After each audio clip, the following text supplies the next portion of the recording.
So it's more for if you're just analysing a screen and trying to work out where things are and so on and so forth. Each of these you can download the code, recompile, do what you need to them. But the more popular one than the one that we're using today is OpenNR. The reason is because it's got skeleton connection. So skellies are what you want. So this frame is what you want to see.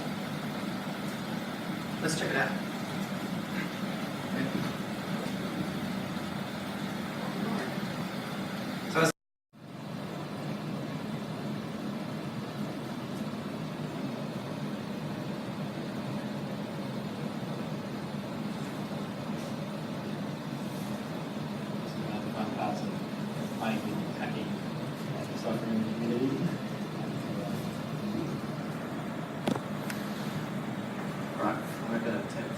So So what you see on screen here is my two hands. So we've got two squares in our nice, beautiful developer art. We love this.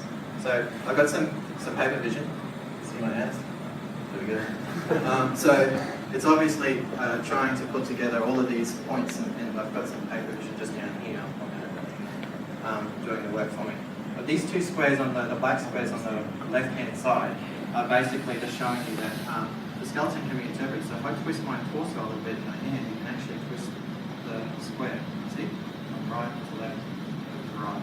I've also invented my own cursor here, so this big grey square is actually a mouse cursor, and it's a virtual mouse, so I can interact with any of the flex controls if I want to. It also works for right, and I've invented it for left. So no matter which hand you're using. So if you see my skelly down below, so there. So it really is. So for those who are interested, let's leave it up.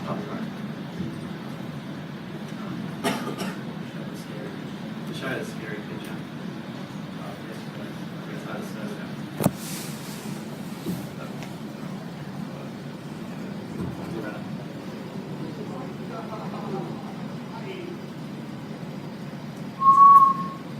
This is what the Kinect's actually doing for you.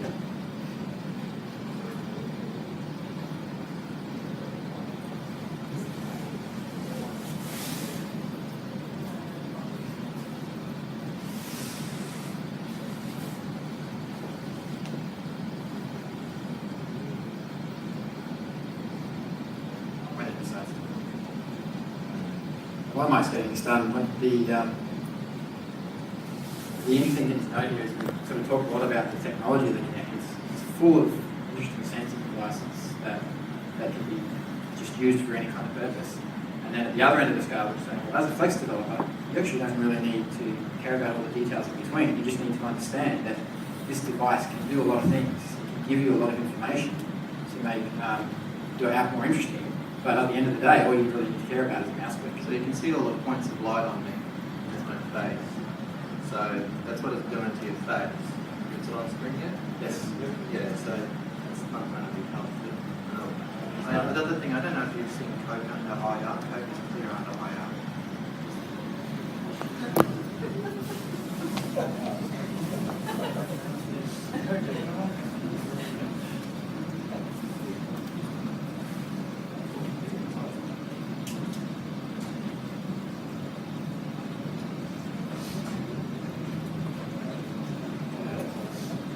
So the obvious things with the Kinect is the immediacy, the no touch required, gestures, you are the controller, etc., etc., etc. But it's really about this ubiquitous thing. It's taking away the computer. It's taking away any form of knowledge that there is a machine in the thingy there doing some kind of interaction with me. And that's the point. And if I add the ability to transact right there and then, now I've got a complete business model. I could actually, oh, does this fit on me? Is it my size? What about that handbag and so on? And we've seen the demos, of course, and that's where it's at. So, over to Ray. So what we wanted to do was try and show, rather than just showing these dashboards with sort of the raw data and raw mouse clicks, actually give it a meaningful application. Our plan was to get the Kinect, write this sort of guitar jam application, control the whole thing with the hand. And the reason why I wanted to do that was I love playing guitar, and guitar audio and audio computer has been around for a long time, and the computer adds a lot of value to being able to record on the guitar, you can basically have a whole studio sitting on the computer in terms of amplifiers and recording tracks and everything just sits inside the PC. So that's great, but unfortunately you've got to interact with your PC. You've got to use a mouse, you've got to use a keyboard, you have a guitar strapped around you, it all gets in the way, the computer interferes with the pickups of the guitar and it becomes a pain. So you get the benefits, but you also get this added complexity. So what we wanted to show is using Kinect, you could remove that complexity and actually sit down and use the guitar naturally, like you'd like to. We tried to show, we've sort of showed you the Kinect part, and we've done the audio part on the Mac. The audio is some of the key thing here is that the driver maturity isn't there at this point, so you cannot mash these two together, finding that one's got better audio, one's got this and the other. There are Kinect drivers for the Mac, but they're not as good as the front sense drivers which I was pointing out previously. And similarly, there's audio, doing our audio stuff's a lot quicker. So what we're going to do is show you a demonstration. Oh, sorry, we've got to do this slide. So how have we done it here? I've tried to use a bit more than just Kinect and building some of the latest Flex tech. So the idea of what we want to achieve is plug in your guitar. You want to jam along to a jam track. That's generally what I like to do. And so to do that, you need to play an MP3 file. You've got to put a file off of this. You've got to. One of the things where PC does for guitar also is real-time processing input. So the audio comes into the computer. Computer processes it, puts some nice delay effects or echo or something on that, and then pass it back out to the speaker. Anyone who's had any kind of experience with flash audio realizes flash audio just isn't up to speed in doing that. So, but Flash does have this new, Air has this new feature where you can actually call out native processors. And so to utilize that, we built this little audio processor in the native process. So we get Air to call that, and hence we get our recording capabilities with a nice, easy way of putting Flex out together. And of course, it's all abundant. So let's check that out. So here's our app again. So once again, it's Potomac doing the job. It's loading in a totally new module. A new bundle of functionality for us, and starting to interact with audio this time. Yeah. Something else. Each of the modules, however, in Potomac are generating the swifts and swifts loaded dynamically. But the thing is that you have no real control over the loading. You just say magic happens. So as a program, this is really quick. So if you just want services, if you want device features, it's something easy to generate in. So here we see Ray getting set up. And as you said, a lot of effort into making the app look fantastic. But I didn't bring this track. But the idea is we have our video up there. The plan was to have that drive. But if you can imagine that we're waving hands, we have a nice simple one here. You select your track on the side, so I might rock out to a rock track. I might turn the volume up. I'm sure we'll get going.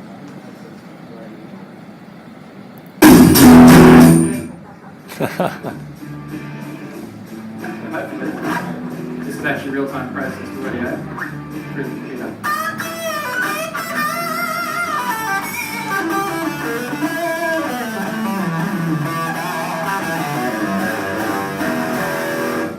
Okay, so simple concept, but yeah, here we go. Simple jam app. I wish I was waving my hands instead of clicking the mouse button, but hopefully when the SDK for the Kinect comes out, you'll be able to merge those two. You gotta sit on your couch and say, play me for this track. I will be out on that. Yeah, good work.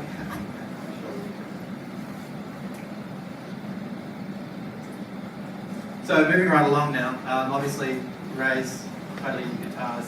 As I said, I'm into drones and tech and other bits and pieces as well. So you've probably been noticing that thing over there a little bit. So I'll just get into some background of it pretty quickly without helping. So basically this whole idea from Effect started off with a client project. We wanted to be able to interact with the client's customers and whomever visits a venue and just be able to have close interaction with them.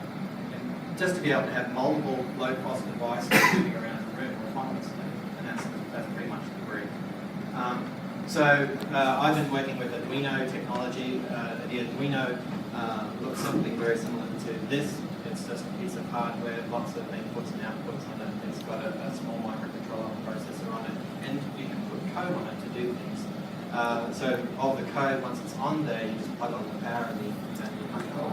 It can be extended with bands, networking, Wi-Fi, and various other sensors that you can put on them. So it makes an ideal prototyping platform to put something like this together. So I was heavily into Arduino, and then out came Netduino, which is the Microsoft micro framework version of the same thing. The Microsoft robotics framework is actually a more complete programming platform other than Arduino. I love my processing, don't get me wrong, but I love my Arduino, my Java, but realistically, if you could just press debug and then hit a sensor and watch a breakpoint to a debug on a sensor or a piece of hardware, that's just sweet. So basically that allows you to get into this device really quickly. So you can write the most simplest things from MP3 encoders, whatever you want. They also come with SD card capability as well. So why Blend? Well, I don't like quadcopters. Sorry. So quadcopters, you lose hands. They've got to continuously be powered, and just the real-time processing required for having it just move around the machine. It's also not very friendly to people. And we've seen plenty of demos of them. And this thing's called Bob. It's the project. Bob's actually it's an autonomous drone, and built into it is a complete guidance system. It's got an altitude heading reference system built into it. I've got some maths I can show you. It's also got some pathfinding capability built into it, like an A-star algorithm. So once it establishes its environment, then it's able to simply move around that environment all by itself, so to speak, to tell it where to go. Obviously, I can't stick a Kinect on that because it's too heavy, but I can stick lasers on it. Subs like this, it's a very heavy laser user, so you can buy these things pretty cheaply. It's about $4, and they're non-destructive people, so you can essentially establish an environment and move around inside of it with good telemetry. There is this visualization. It's got a basic AI on it, so it knows if it's going to hit something, blah, blah, blah, blah, and it streams data. But at the end of the day, that's a piece of hardware, and it also offers me this nice immediacy as well, because it's actually doing something real time and it involves me. So again, let's look at the hardware. This is the demo edition of the same thing. So I got to get this thing on a plane, get through some check-ins and not be resting like a bus. So basically, with the Netduino is the centerpiece. That's the brain. It's got this piece of programming logic on it that's written in .NET. It's actually sitting there interpreting all the processes, making stuff happen. On top of it, I'm using a communications protocol called XP and XPGPS. So there's these two little devices. I can show you some pictures. Basically, it's a Wi-Fi style framework that hooks my laptop to that thing over there. And we can transact in a socket way. So going back to our playlist, this was a socket-based device. This is a socket-based device, you or not. So the other thing that it includes is 9 degrees of freedom. So basically, it's something like what the iPhone has. It can determine where it is in space. It's upside down, left, right, center. It's got the ability to control of the ICs. It's got a servo. It's got some thrusters. It can have optional sonar on it, and it's got some serious fast helium. Don't breathe in helium. Common cause of asphyxiation.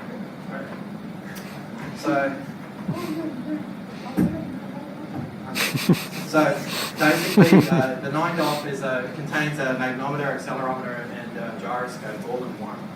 That thing's about $90, and you can buy it from any other electronics store. My favourite place is Gutenberg Electronics. And that comes to your, it's about this big, it's not huge. But essentially, that's basically where you remote right there.